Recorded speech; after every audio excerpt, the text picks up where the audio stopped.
자, 여러분 그 교재에 40페이지에 주택의 분류가 나오는데, 자, 이것은 여러분 공법에서 건축법상의 주택 배우거든요. 근데 이것은 재작년 11월 개정됐기 때문에 작년 시험에 바로 개정된 부분 다중주택을 바로 출제했어요, 작년에. 그럼 올해는 출제할 일이 없겠다. 네, 나중에 공법에서 배우시면 되겠습니다. 자, 46페이지에 자, 토지의 특성으로 가겠습니다. 자, 여기도 매년 또 출제가 되는 중요한 부분. 자, 그럼 오늘 출제되는 거 3개 배우셨네요. 예? 복합 개념의 부동산, 그리고 토지의 용어, 토지의 특성.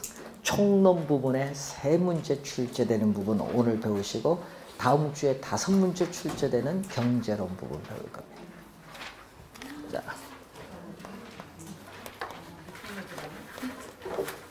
자, 토지의 특성이 주어진데, 토지의 특성은 크게 자연적 특성과 인문적 특성으로 크게 나눠볼 수 있습니다.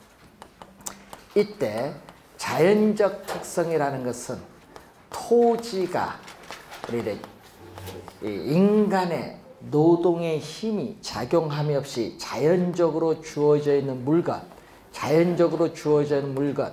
그 자체 원초적, 본래적으로, 선천적으로 가지고 있는 특성을 얘기합니다. 그래서 이 자연적 특성에서 우리 출제되는 게 우선은 4가지는 출제를 하죠. 작년 시험에도 또 출제를 했는데, 우선 부동성, 부증성이 나오고, 영속성, 그리고 개별성. 자, 작년 시험에요, 지문이 4개죠. 근데 부증성에서 2개의 지문을 구성해서 한 문제를 출제했어요.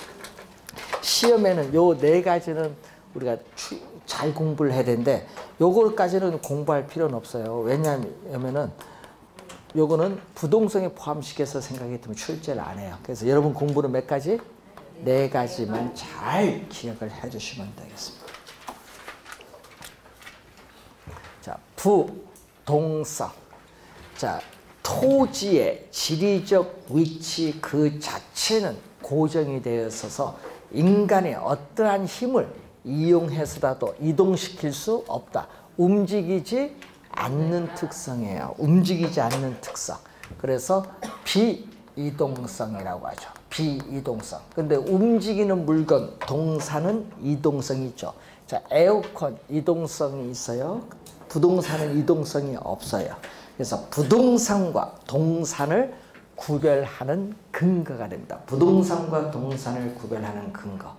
그래서 법률적 측면에서 부동산과 동산의 공시 방법을 달리하는 근거가 되는데, 부동산은 공시 방법으로서 등기로, 동산은 공시 방법으로 점유, 사실상 지배상태인 점유, 달리해주는 근거가 됩니다.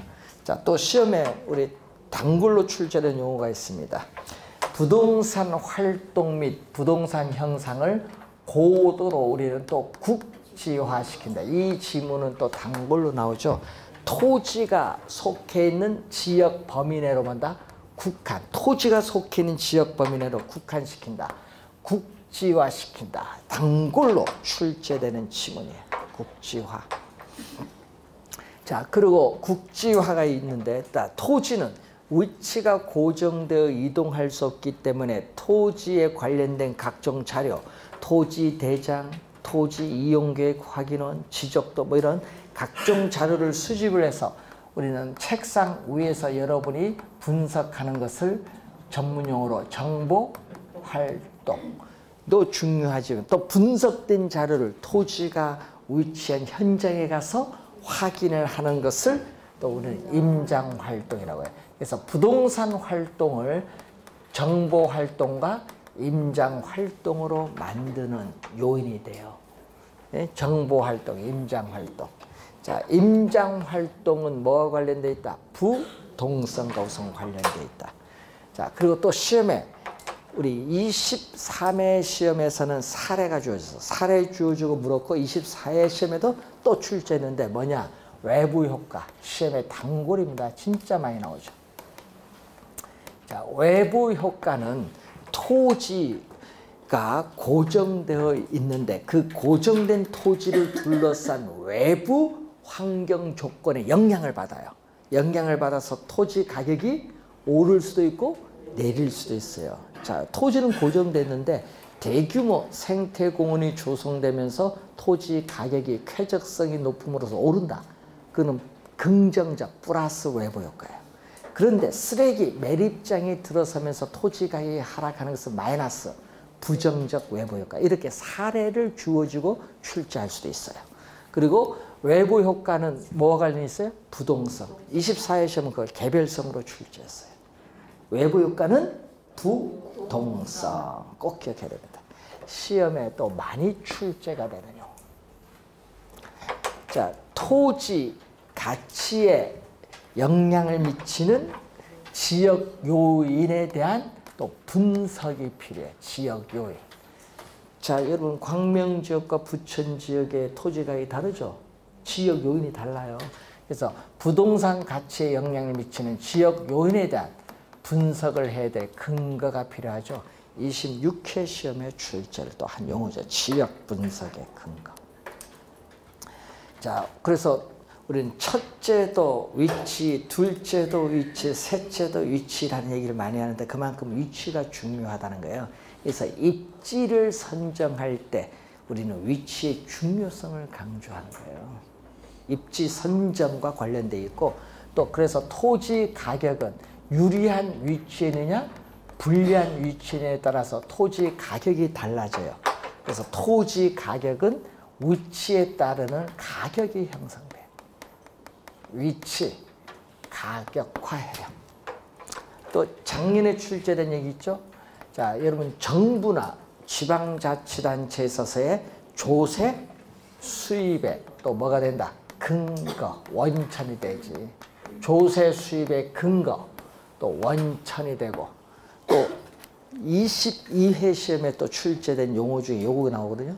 중앙정부나 지방자치단체에 있어서의 제도적 규제의 대상이 되기가 쉽다. 고정돼 이동 못하니까. 그래서 토지관계법규도 복잡합니다. 자, 그리고 부동산의 유통기구로서 부동산 중개업을 제도화하는 근거가 되는 것도 부동산. 정쟁의 위험이 높거나 폭동 등의 사회적 혼란이 심할 경우에는 어떻게 돼요?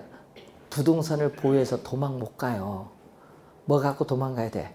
달러나 금 갖고 도망가야지. 그래서 부동산 소유욕과 동산 소유욕이 서로 반대되는 상반된 활동으로 나타납니다. 예?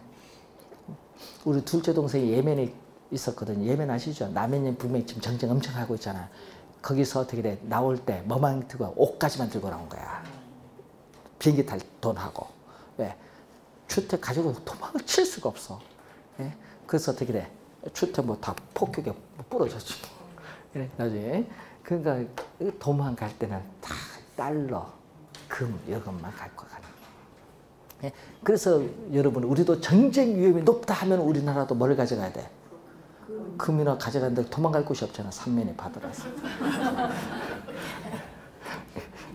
그래서 그 외국에는 그 이제 육지로 내로 연결될 때는 그거 갖고 가는 거예요. 자, 그런 조세 수입의 근거도 되고. 자, 요 부동성에서 시험에 동그란 빨간 걸 치는 게 또 많이 내거든요. 그래서 또 토지에 대한 여러분 권리나 이익이 거래돼요.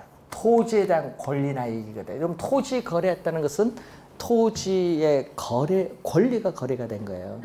예를 들어서 여러분 토지 대금 주고 샀으면은 그 토지를 들고 못 가거든요. 그 토지의 소유권을 나타내는 증서를 가지고 가야지. 그래서 그런